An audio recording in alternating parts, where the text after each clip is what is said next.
Today I'm showing off a 1973 Royal Sabre, and this is a manual typewriter, which means you don't need to plug it in. It is considered portable, though it is a larger portable typewriter, but nevertheless, you can still carry it around. All right, this one's really fun. This one comes with a really pretty yellow case, and so you can look at the link in the comments and that'll take you over to our Etsy shop. And even if it's sold, you can see the kind of case that came with this Royal, and it's really nice looking. So it would be really fun. This would be a great typewriter for your public outings with a typewriter, whether you're part of a group, you do a type in, or you just want to take it to a coffee shop and work on it. So that being said, let's go ahead and take a look at this, and I will show you how it types. So your paper is going to go back in here, and I'll put it there in a minute. But before we do that, let me show you how to set and release margins. Okay, so they have the magic margin, and that is where it's going to end on the right side and on the left side. So I was able to move the carriage by pulling in these metal bars in the back. And you just pull them in, and then you can move your carriage back and forth. And you can hear the bell. The bell is going to go off a few characters before the end of your margin. That just signals that it's time for you to hit the return handle, and it takes you back to the beginning, and it advances a line or two, depending on how you have it set. So you see this 1 and 2. This means it's going to advance 2 lines, or it's going to advance 1 line. Okay. So to set your margin, put it where you want. So let's say there's a left margin, and you just press that. And then release your carriage and come all the way over and set it to where you want your right margin, and just hit that. And you hear the bell go off. To release, and you can see, okay, it's going to stop where I set it, and it'll stop here where I set it. To release your margin, just hold your magic margin down and release your carriage, and it'll release the margin. But then once you release the tab up here, it's going to reset it. So make sure you know where you want your margin set. Okay, let's go ahead. And then this is a paper guide. This is really handy if you're like writing multiple pages of the same report or book.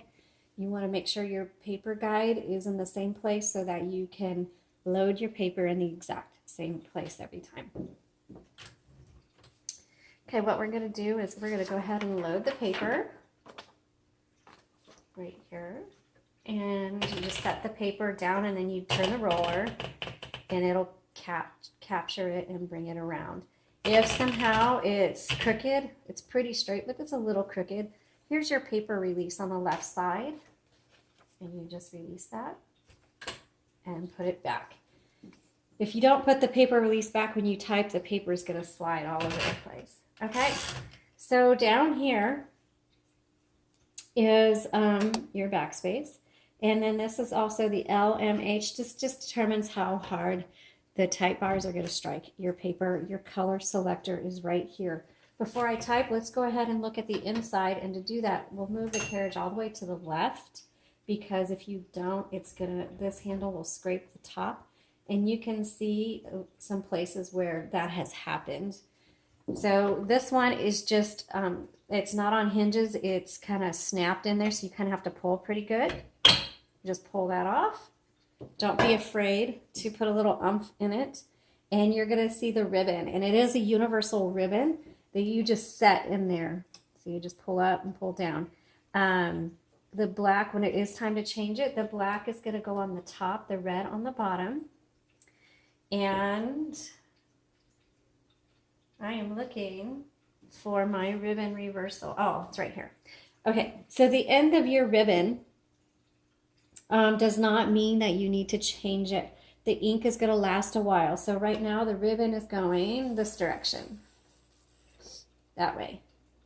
When you get to the end of the spool, you need to reverse the direction by pressing this guide right here. Now it's going to go this way. All right. So you can go back and forth several times until you use up the ink. Now, if you're typing and your typewriter kind of locks up, don't freak out. Always check your ribbon reversal first. If your font starts getting faint when you're typing, don't continue typing. Reverse the direction of your ribbon, because if you don't pay attention and the typewriter isn't locking up, but the font is just faint, you're going to start punching a hole in your ribbon, and eventually it'll tear. And you don't want that to happen. But you can get more universal ribbons on our Etsy shop. They're always available.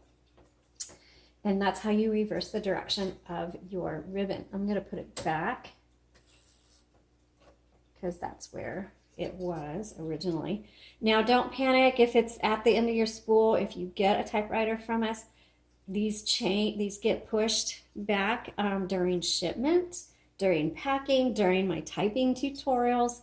Doesn't mean it's an old ribbon. It just means we've the direction has gotten shifted, and you just need to put it back where it needs to go. Okay, let's pop this back in. I know my typing tutorials get long, but I figure it's better to give you more information than less. It'll just help you out in the long run.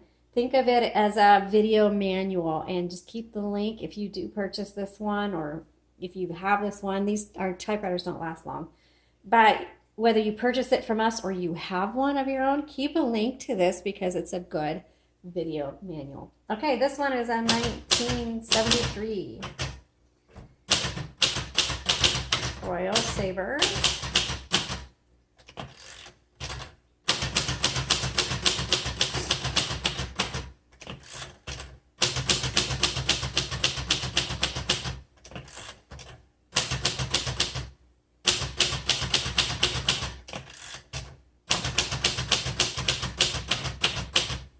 So this one looks like it's a Pica, a 10 CPI on it. I will measure it and double check for you before I list it, but that's what it looks like for this particular. The Royals, sometimes they do have different fonts. Sometimes you'll get a cursive. Those are so pretty, but this one is just a standard typewriter font. All right, let's try the uppercase.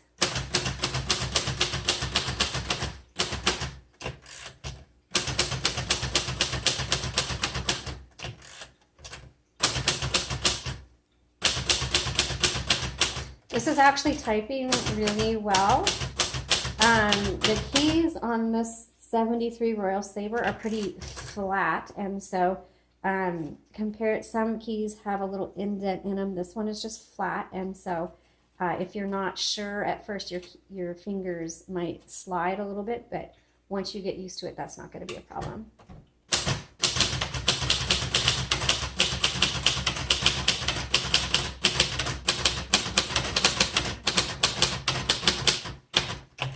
This types really well.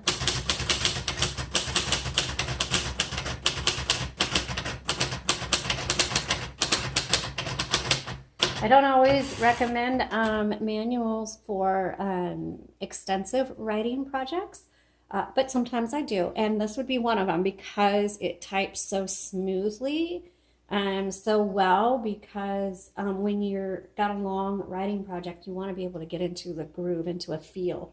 And this one, I can just tell right away that this is one that you're going to be able to do that with. Okay, let's try the red.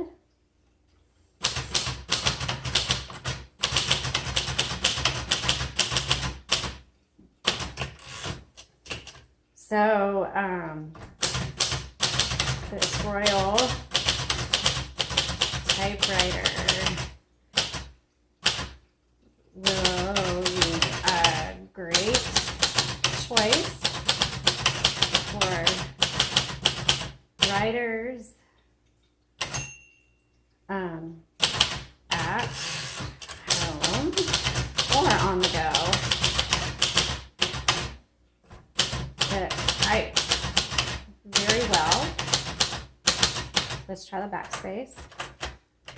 Okay, the backspace works.